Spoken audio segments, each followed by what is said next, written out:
गौ माता के लिए भगवान जी अपना लोक छोड़ करके धरती पर आते हैं। गौ माता की जय। हाँ जी, शुभम जी बंसल सनोप श्री रमेश जी बंसल के साथ 2100 रुपए हरा के लिए, अमिलाल जी बेनीवाल 2100 रुपए, देवीलाल जी चौ 5100 रुपए, प्रतीक जी गोदारा सनोप श्री बलवीर जी गोदारा 1100 रुपए, कमला देवी वाइफ ऑफ श्री कनीराम जी कसुआ 1100 रुपए, राजपाल जी सनोप श्री कनीराम जी पिछू 2100 रुपए, श्री सुरेश कुमार जी भारद्वाज मास्टर जी सिरसा से 10,000 रुपए गौ माता के नाम पर, श्री देवजन जी शर्मा प्रेम शर्मा जी 5100 रुपए, श्री रोहतास जी सौ सनोप दलवीर सिंह जी सौ 2100 रुपए, श्री सूरजवान जी कसवा 1100 रुपए, राजा राम जी सनोप भूरा राम जी 11,000 रुपए, चंद्रलाल जी यादव 1100 रुपए, राम कुमार जी सुधार सनोप मलराम जी सुधार 1100 रुपए, जगदीश जी खलेरी 1100 रुपए, उद्मी राम जी सेठ जी दिल्ली से 5100 रुपए, कमलजीत जी बेनीवाल सनोप श्री कुलदीप जी बेनीवाल सरपंच 2100 रुपए, लाल सिंह जी सनोप उदयवान जी बेनीवाल 1100 रुपए। गौ माता जी इनके परिवार पर अपनी कृपा बनाए रखे। जय गौ माता। बोली गौवत्सल भगवान की जयकारे में कमी है, कुछ तो बोल रहे हैं कुछ नहीं बोल रहे हैं। देखिए झगड़े में सबके मुख से आवाज निकल जाती है, पर भगवान जी के नाम में सोचते हैं बोले तो बोले कैसे, इनकी गलती नहीं है। कहते हैं कि जब पाप आता है ना तो पता है क्या करता है। तुलसीदास जी कहते हैं कि तुलसी पूर्व जन्म दे हरि चर्चा न सुहाए, और हरि चर्चा नहीं सुहाती है तो क्या होता है, पाप सबसे पहले हमारी आंखों पे बैठ जाता है। जैसे कुछ लोग घरों में सोए हुए हैं तो पाप पहले ही आंखों पे बैठ जाएंगे, कहेंगे घर से मत निकलो नींद आ रही है, तो कैसे सोवे, पहले सो जाएंगे, और सोएंगे भी नहीं, किसी ने जबरदस्ती पकड़ के ला दिया तो कहेंगे जाएं कैसे, सो बगल वाले को कहने वाले। तुलसी पूर्व जन्म दे हरि चर्चा न सुहाए, कैसोए के लड़ भिड़े, या तो सो जाएंगे नहीं तो लड़ेंगे, उससे भी नहीं होगा तो के घर को चले जाए, घर से घर को भाग जाए। भगवान जी की कथा ना खुद भी सुननी चाहिए, और जो अपने मित्र मंडली है, सखियां सहेलियां, सबको पकड़ के लाना चाहिए, क्योंकि कहते हैं कि अपना तो पुण्य मिलेगा ही, जिसको ला रहे हो उसे भी पुण्य मिलेगा और 2% आपको भी मिलेगा। तो ये होता है भगवान जी की कथा में सहयोग करना, सेवा करना। यहाँ नारद जी के समझाने पर व्यास जी महाराज ने भागवत शास्त्र की रचना कर दी। अब भागवत जी की रचना तो कर दी, पर सुनाए किसे? अभी तो है भाई सबको सुना दिया जाता है, लेकिन पहले नियम था जो उसके योग्य हो उसे ही सुनाया जाता है, जिसे रुचि हो, जिसके कान समुद्र के समान हो कि मुझे सुनना है, जैसे कहीं कथा सुने की हो रही है भाग के चला जाए सुनने। कहते हैं कि व्यास जी महाराज सोच रहे हैं कि किसे सुनाओ, कौन उस लायक है। व्यास जी महाराज के शिष्य बहुत हैं, लेकिन शिष्यों में भी जो सबसे योग्य हो, देखिए शिष्य पुत्र के समान होता है। गुरु को अपने शिष्य को शिष्य नहीं, अपने पुत्र पुत्री के समान समझना चाहिए। तो कहते हैं कि व्यास जी महाराज अब पहले तो चिंतित थे कि कुछ लिखा नहीं, अब चिंतित है कि इतना सुंदर ग्रंथ की रचना करी मैंने, अब इसे सुनाऊं किसे। तभी उन्हें अपने पुत्र की याद आती है, सुखदेव जी महाराज की। कहते हैं कि हाँ मेरा एक पुत्र तो था, बड़ा ज्ञानी था, बड़ा वैरागी था, पर मेरे पास नहीं है। वो तो जन्म लेते ही न माँ को माँ कहा, न पिता का पिता कहा, तुरंत जंगल में भाग गया। सुखदेव जी महाराज की जन्म की बड़ी सुंदर कथा है। देखिए ऐसे परमहंस महाभागवत जो होते हैं ना, वो भगवान जी के परम प्रेमी होते हैं, वो संसार में आसक्ति नहीं रखते,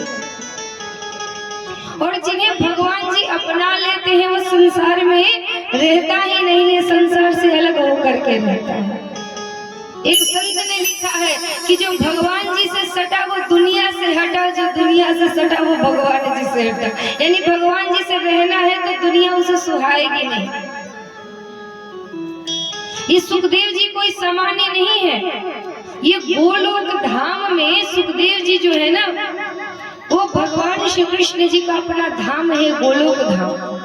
तो गोलोक धाम में राधा रानी के परम प्रिय है सुखदेव जी महाराज। राधा रानी बड़े प्रेम से सुखदेव जी महाराज को भगवान कृष्ण के नाम सुनाती हैं। एक बार ऐसा हुआ था कि कृष्ण जी राधा जी से कुछ दिन के लिए थोड़े दूर हो गए थे। राधा जी बड़ी विकल हो गई कि हमारे श्याम सुंदर हमें छोड़ के कहाँ चले गए।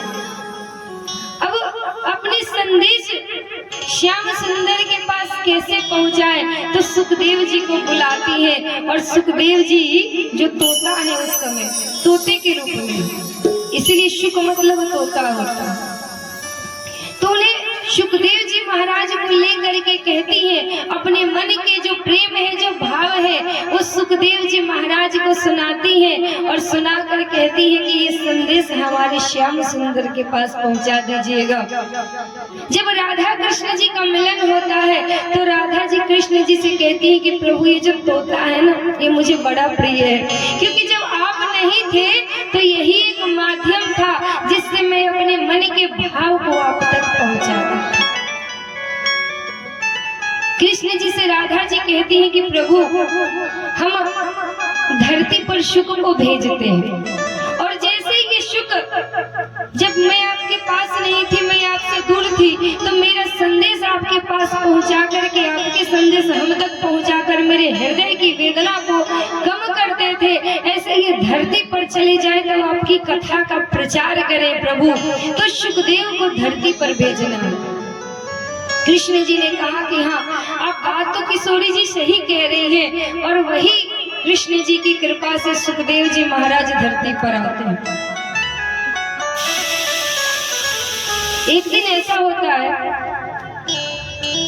कि हमारे महादेव जी कैलाश पर्वत पे रहते हैं, और जब महादेव जी कैलाश पर्वत पर है, वहाँ पार्वती जी भी हैं। कुछ समय में जैसे ही शंकर जी कैलाश पर्वत से गए, सो नारद जी पधार गए कैलाश पर्वत पर, और कैलाश पर्वत पर आकर के नारद जी क्या करते हैं कि पार्वती जी को प्रणाम करते हैं, कहते हैं मैया राधे राधे। अब पार्वती जी भी प्रणाम करते हैं, कहती है कि मुनि श्रेष्ठ बताइए किस कारण से आए, क्योंकि नारद जी को ना भगवान जी का हृदय कहा जाता है। ये नारद जी भगवान जी की कोई लीला जब करानी होती है तो नारद जी पहुंच जाते हैं, जैसे लीला भगवान के मन में है वो लीला वहां पर कर देते हैं। अब माता पार्वती पूछती है कि कैलाश पर्वत पर नारद जी किस लिए आए। नारद जी कहते हैं मैया मैं तो आ गया यहाँ पर, आपके दर्शन की इच्छा थी, पर मैया एक बात बताऊं। कहती है कि हाँ नारद जी बताइए। तो कहते हैं मैया मुझे ऐसा लगता है ना कि महादेव आपसे प्रेम नहीं करते। अब पत्नी से कह दो आपके पति आपसे प्रेम नहीं करते तो घर में झगड़ा ही होगा। किसी पत्नी को अगर लग जाए कि हमारे पति हमसे स्नेह ही नहीं करते तो क्रोध तो आएगा। जैसे ही कहते हैं नारद जी की मैया महादेव हमें लगता है आपसे कपट करते हैं, पहले तो पार्वती मैया को क्रोध आता है, और क्रोध आता है कहती है कि नारद जी क्या बात कर रहे हैं, हमारे भोलेनाथ मुझसे इतना स्नेह करते हैं कि कोई नहीं करता, हमारे महादेव जी हमसे कुछ नहीं छुपाते। नारद जी कहते हैं माँ ये तो मानता हूँ, लेकिन फिर भी महादेव जी ने आपसे एक बात छिपाई है। पार्वती जी कहती हैं कि कौन सी बात।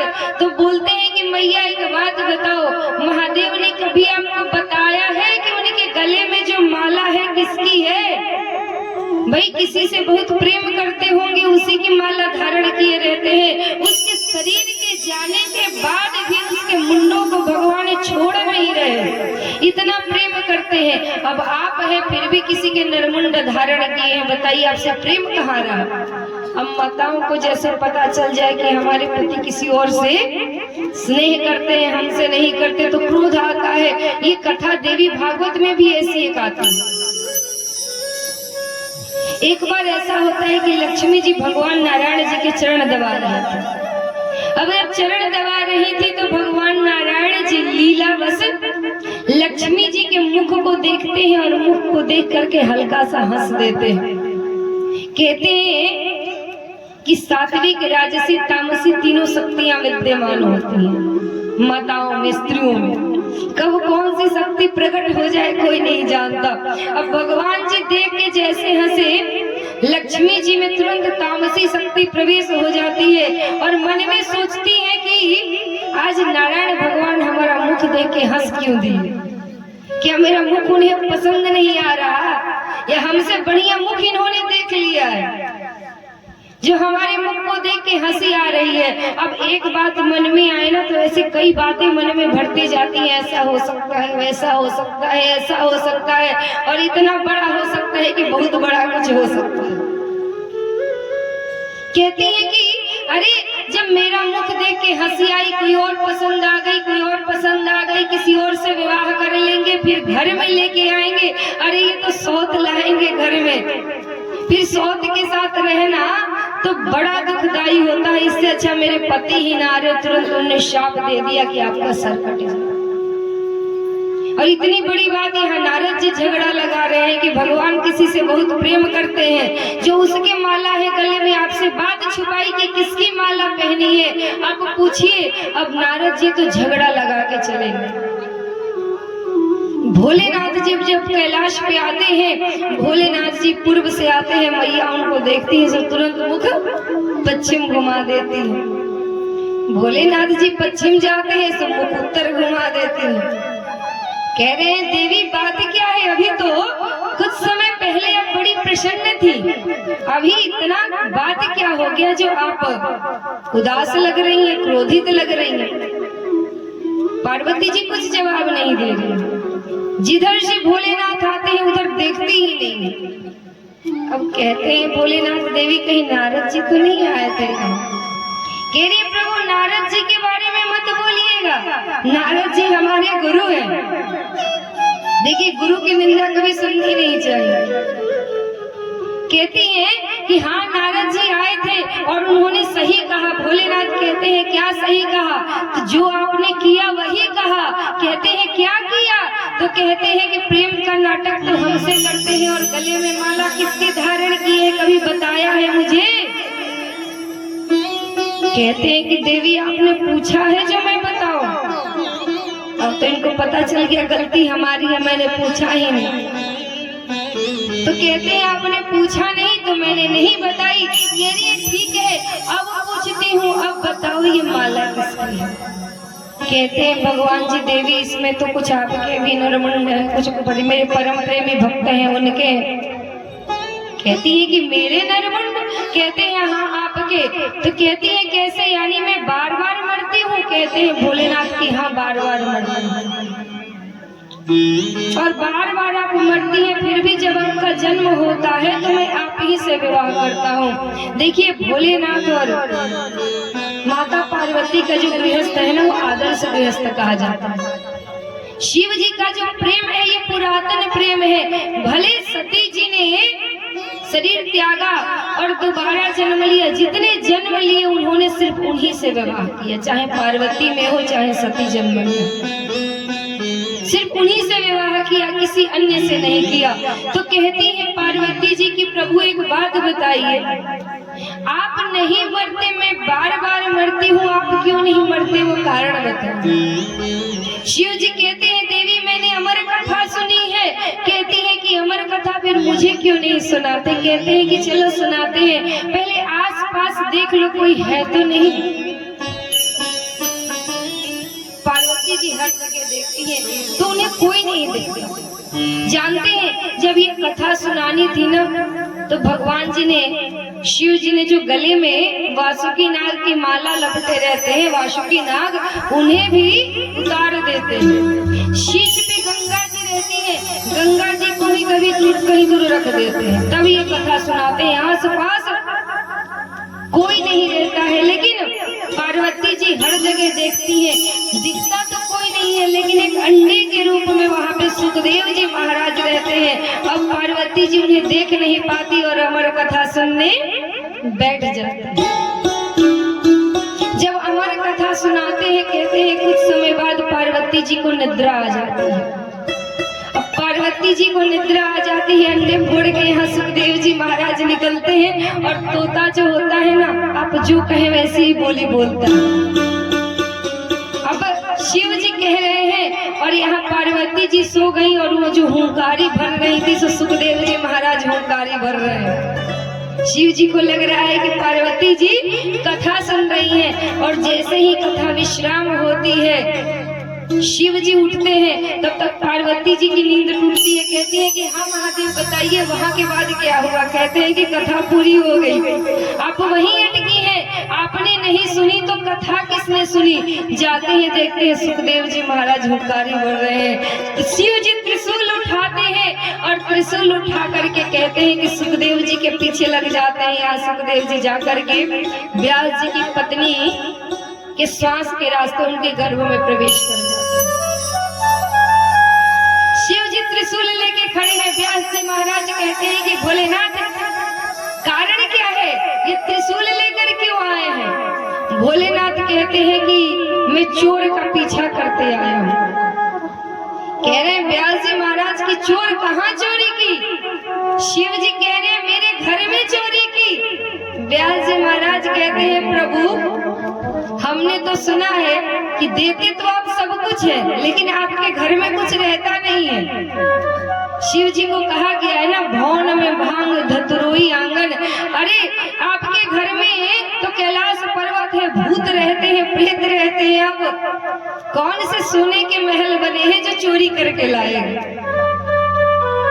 कहते हैं कि धन की चोरी नहीं करी, उससे भी बड़ी चोरी करी है। कह रहे कौन सी चोरी। कहते हैं मेरी कथा की चोरी करी है। व्यास जी कहते हैं कौन सी कथा की चोरी करी है। तो कह रहे हैं शिव जी की मेरे अमर कथा की चोरी करी है। कह रहे हैं व्यास जी महाराज की भोलेनाथ, जब आपको पता है कि अमर कथा सुन करके कोई मरता नहीं है, फिर भी आप त्रिशूल लेकर के आ गए। जो अमर कथा सुनेगा वो मरेगा नहीं, मरेगा तो फिर आप उसे मारने क्यों आए हैं। भोलेनाथ कह रहे हैं ये तो लीला थी, और कह के भोलेनाथ चले जाते हैं। अब सुखदेव जी महाराज कहते हैं कि वही व्यास जी की पत्नी के गर्भ में रहते हैं, जल्दी निकलते नहीं हैं। जब भगवान जी कहते हैं कि निकलो, कहते हैं प्रभु जैसे मैं बाहर आऊंगा ना, आपकी माया हमें नहीं रहने देगी। आपकी माया मुझे अपने मुंह में डाल देगी, घर के मुंह में, परिवार के मुंह में, तुम्हें बाहर नहीं आना चाहता। जब भगवान जी कहते हैं कि मेरी माया आपको नहीं सताएगी, आप आ जाइए। जैसे सुखदेव जी निकलते हैं, कहते हैं अगर माता कह दिया तो मुंह में पड़ना पड़ेगा। सब जैसे निकलते हैं वैसे घर छोड़ के भाग जाते हैं, जंगल की तरफ जाते हैं। यहाँ इनके पिताजी पुत्र पुत्र चिल्लाते हैं पर सुनते नहीं। सुखदेव जी की तरफ से वृक्षों ने उत्तर दिया। कहते हैं कि देखिए ये सुखदेव जी कोई सामान्य नहीं है, सबके हृदय में रहने वाले हैं। ऐसे सुखदेव जी महाराज को प्रणाम करते हैं। बोलिए सुखदेव जी महाराज की। वही उन्हीं के बारे में आज व्यास जी सोच रहे हैं कि पुत्र तो है, परम वैरागी है, परम ज्ञानी है, उसे भागवत सुनाई जाए, पर वो आए तो कोई कहते हैं देखिए आपका पुत्र भगवत प्रेमी है, तो उसे जिसे जिस चीज से रुचि हो ना वही दिखा के बुलाई जाती है। अगर किसी को मिठाई पसंद है तो कहोगे तुम्हारे लिए मैंने बनाई है, आ जाओ सब भोजन करने हैं। कहते हैं आपका पुत्र जो है वो भगवत प्रेमी है, इसे भगवान जी के चरित्र सुना करके लाइए। तो भागवत जी के कुछ श्लोक सिखा करके अपने शिष्यों को भेजते हैं और शिष्य जाते हैं, कहते हैं कि वाह भगवान कितने करुणावरुणाले है अहो बकीयम स्तन कालकूटम।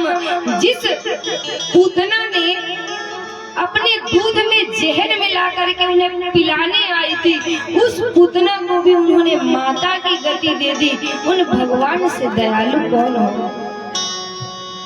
जब सुनते हैं तो कहते हैं कि बताइए इतने अच्छे भगवान जी हैं। सुखदेव जी महाराज पीछे लग जाते हैं, कहते हैं और उनके चरित्र सुनाओ, और सुनना है। कहते हैं कि हमें तो कम आते हैं,